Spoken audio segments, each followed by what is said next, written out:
先日愛犬と一緒に地元の山にキャンプに行ったんだけど、そこで変なものを見たんだ。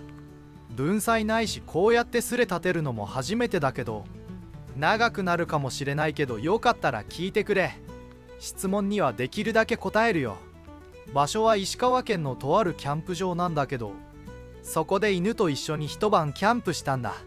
まあ地元だとキャンプ場としては結構有名なところなんだけど、昨日は雨が降っていたせいか俺たち以外キャンプ客はいないって管理人も集金に来た時言ってた。雨って言っても霧雨みたいな感じで、火も U 字工っていう U の形になってるコンクリートの塊みたいなやつがあるんだけど、それになんとか火をつけることができて、夕食とかの準備もできた。キャンプって言ったらカレーだと思ってカレーと飯盒で炊いた飯で済ませた。犬には持ってきたドッグフードを食わせてたよ。俺は今18歳で今年で19になるんだけど、いろいろあって浪人することになってしまって、友達はほとんど大学に行ってしまって、一緒に行く相手がいなかったんで犬と一緒に行った。ちなみにジャーマンシェパードのルッツって名前の犬。雨がちょっとひどくなってきたんで、犬と一緒に早々にテントに引き上げたんだ。テントは3人用のやつで、犬と一緒とはいえ十分な広さで快適だった。ランタンの形した LED 付きのやつを天井からぶら下げてたんで、中は結構明るかった。クマが出るかもしれないって管理人の人に予約した時に言われたんで、家からサバゲの時に使ってるガスガンを持ってきたんだけど、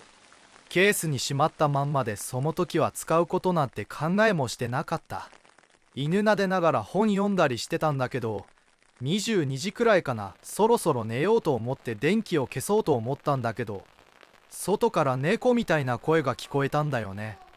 猫って言ってもニャーとかじゃなくて、発情期とかに赤ん坊の鳴き声そっくりの猫の鳴き声。多分聞いたことある人は多いだろうけど、そんな感じの声。俺も最初は赤ん坊かと思ったけど、俺の実家の周りは結構野良か飼われてるのかわからないけど、猫が多くて発情期になると毎年のようにその声が聞こえてたから慣れてた。でも山に猫っているもんなのかなとふと疑問に思ったわけ。ボーイスカウトとかやってたからキャンプは結構場数を踏んでるんだけど、山で猫は正直見たことはなかったわけよ。それに猫は住宅地とか餌の多いところにいるイメージがあるし、本当に捨て子でもいるのかと思って犬と一緒に外に出たわけよ。俺がテントを張ってたのは一番広いテントサイトだったんだけど、そこからちょっと行ったところに集団でキャンプしたりするとキャンプファイヤーとかする広場があるんだけど、その赤ん坊の鳴き声っぽいのはそこから聞こえてくるみたいで、広場の方を見たわけよ。街灯とかないからもちろん真っ暗なわけだけど、さっき言ったランタン型の LED のやつをテントにぶら下げてるやつとは別にもう一個持ってきてて、そっちを持って広場の方に向かったわけ。すると犬がいきなり広場に向かって吠え始めた。うちの犬は人に吠えたりはあんまりしない犬で、むしろ知らない人にも撫でてもらいに進んでいくタイプ。本当にめったに吠えないからちょっとびっくりしたわけよ。真っ暗闇とはいえ次第に目も慣れてくると広場の全体を見渡すことができるようになってきた。ところどころに結構雑草が生えてるんだけど、学校の運動場みたいな感じだった。そこのちょうど真ん中、ほんとキャンプファイヤーをするところに何か変なものがあった。この場合いたと言った方がいいかも。大きさは冬用の寝袋くらいで、なんていうか巨大な芋虫みたいな感じだった。最初はクマの子供かなんかかと思ったんだけど、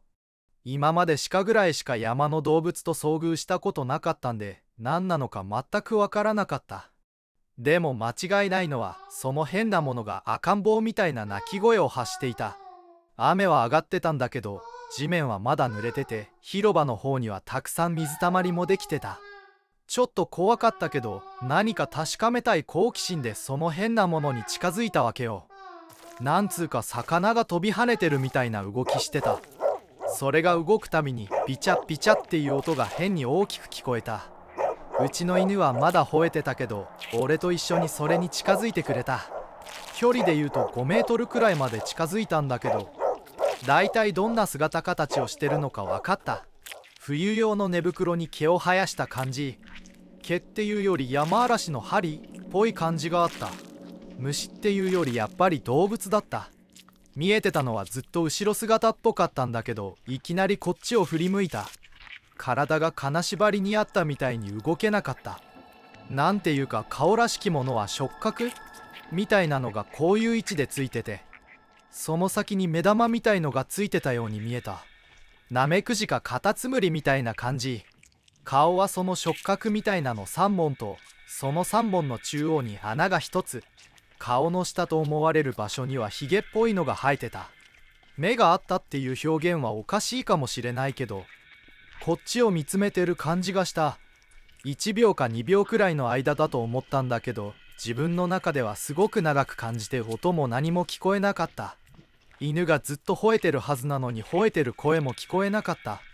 さすがにちょっとやばいと思った時に、犬が俺の靴を噛んで後ろに引っ張ってくれて、金縛りにみたいになってるのが解けた。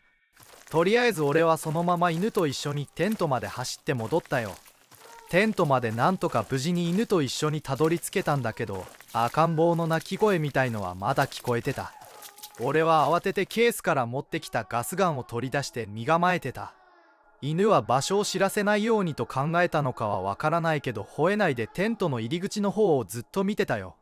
正直ガスガンごときでどうなるものでもないとは思ってたけど、やっぱり何か武器が手元にあると思うと安心した。持ってきてたナタも手元に置いておいたし、できる限りの準備はできた。10分くらいそのまま身構えてたんだけど、ふと例の赤ん坊の泣き声が聞こえなくなった。変な汗かいてたし聞こえなくなった。ちょっと安心して携帯で管理人さんに電話してここに来てもらおうと考えた。管理人さんは相互案内所的なところに住んでるらしくて、何かあったらいつでも電話してくれって言ってたんで、とりあえず電話しようと思った。電波もあったし電池残量も余裕だったけど出ない。時間的にはまだ23時手前だし起きてるはずなんだけど、何度電話しても出ない。何回も電話してるけど出ない。本気で焦った。その時、犬がまだテントの入り口をずっと見つめて身構えてることに気がついた。赤ん坊の鳴き声はもうしないし、単に警戒心が解けてないだけだと思ったんだけど、全身に鳥肌が立ったのを覚えてる。あんなに鳥肌が立ったのは人生で初めてかもしれない。濡れた雑草の上を何かが這ってくる音がした。間違いなくこのテントに近づいてきた。ランタンを消すべきだったんだろうけど、あの状況下で暗闇に犬がいるとはいえ耐えられる状況じゃなかった。雨がまた降り始めてた。テントの表面にボタボタと雨が落ちる音がやたら大きく聞こえた。張ってくる音は確実に自分がいるテントに近づいてきてた。張ってくる音がすぐそこ、ちょうどテントの入り口付近にいることがわかるくらい大きい音になったのがわかった。犬はまだ吠えずずっと身構えたままだった。俺もガスガンの銃口を入り口に向けたまま身構えてた。テントの入り口の方から声がした。男の子か女の子かわからないが、舌打ちのような音の後にとにかく子供らしき声が、いとしゃのいとしゃの。何を言われているのかわからないけど、とりあえず何かわからないものが目の前にいて何か言っている。その状況に気がどうにかなりそうだった。その時ずっと身構えてた犬が入り口にいる何かに飛びかかった。と断末魔が聞こえた。犬に何かあったら困ると思った俺は勇気を振り絞って外に出た。そこにはさっき見たそれとそれに噛みつくうちの犬がいた。それはビタンビタンと魚のように水に濡れた地面を跳ねつつ、赤ん坊が泣き叫ぶような声を上げていた。俺はとっさに犬の首輪をつかむと、行くぞと言ってその場から走って管理人さんのいる建物に走って向かうことにした。犬はちゃんとついてきてるか不安だったらちゃんとついてきてるようで、一回返事のように吠えたのを確認した。右手にランタンを左手にガスガン、ベルトにナタを刺した状態でひたすら走った。キャンプ場とはいえ雰囲気を壊さないため街灯とかはなく、ランタンの光が頼りだった。道はある程度手入れはされてるけど、コンクリートじゃないし雨で濡れててびしょびしょ。正直腰が抜けそうなくらいビビってた俺は足元に気を配る暇なんてなかった。地面に出ていた木の根っこに足を引っ掛けた。見事にすっ転んだ。崖っていうほどじゃないけど少し段差になってるところから落ちた。ランタンとガスガンは手元にあったけど頭をちょっとぶつけたらしくて視界が不明瞭だった。犬が道の方からこっちに向かって吠えてるのが見える。体を起こそうと思ったがうまいこと体が動かない。一瞬もうダメかと思った。まあでも犬がずっと吠えてたらしく、しばらくして視界がはっきりし始めて起き上がれた。崖っていうよりほんと段差だったから自力で登ったんだけど、さっきまで元気に吠えてた犬の声が聞こえない。不安に思い急いで段差を登って道に戻った。そこにはさっきのそれとうなりながら距離を詰めずに身構えてるうちの犬がいた。とにかく俺はそれの顔らしき部分に一発撃ち込んだ。8ミリとはいえ所詮サバゲで使ってるエアガンだから威力なんて大してないことは分かっていたけど、犬にこれ以上危険なことをさせたくなかった。ちょっと文字で表せない音でそれは泣いた。そのまま俺はまた犬と一緒に道を走り始めた。一刻も早く管理人さんのいる建物へ、それだけを考えていた。管理人さんがいる建物までは結構距離があったけど夢中で走った。雨は土砂降りだし体中すり傷なのか打撲なのかわからないけど痛いし泥だらけで気持ち悪かった。ただここで立ち止まったらやばいと思って無我夢中で走った。なんとか管理人さんがいる建物にたどり着いた。鍵は閉まっていたが明かりはついていたので思いっきり玄関の扉を叩いた。管理人さんが開けてくれるまでの時間がかなり長く感じたけど、なんとか中に犬と一緒に入れた。管理人さんが扉を閉めると腰が抜けたように地面に座り込んでしまった。俺は多分すごい大声で「扉を早く鍵を閉めてください」と怒鳴った。管理人さんは不思議そうな顔をしながら俺と犬を見つつ鍵を閉めた。息が上がっていたので俺はしばらく管理人さんに何があったのかと問われても答えられなかった。とりあえず談話室のようなところに通されてタオルを渡してくれたのでそれで体を拭きつつ出されたコーヒーを飲んで冷静さを取り戻そうとしていた。犬の方は管理人さんがタオルで体を拭いてくれていた。犬に傷らしい傷はなく安心した。管理人さんが犬を拭き終わると対面の椅子に座り「どう落ち着いた?」と言ったので俺は事のあらましを語り始めた。管理人さんは相槌を打ちつつ話を聞いてくれたが次第にその表情はこわばっていくのが分かった。一通り話を終えると管理人さんは立ち上がり談話室の片隅に置いてあるロッカーに向かい鎖についた南京錠を外し中から猟銃らしきものを持ち出してきた。そして戸締まりを確認してくると言って他の部屋に行った。管理人さんがいるのはちょっと大きめのバンガローみたいな感じで部屋もそんなにあるわけではないと思うんだけど管理人さんは中を走り回っていた。しばらくして帰ってきた管理人さんは談話室にある暖炉に焚き木をくべ始めた。一通り作業が終わると猟銃を片手に管理人さんは俺の対面に座り厳しい表情で話を始めた。管理人さんが話したことをまとめると、この山には昔から土足の神の類がいると言われていて、管理人さんはこの山を所有する一族らしくて昔からそういう話は聞いていたらしい。姿形や特徴は俺が話したものとほぼ同じのものでカモシカを食べたりするという話が残ってるらしい。管理人さん自体は見たことないらしいんだけどナメクジのような化け物を見たという話をお客さんからされたこともあるらしい。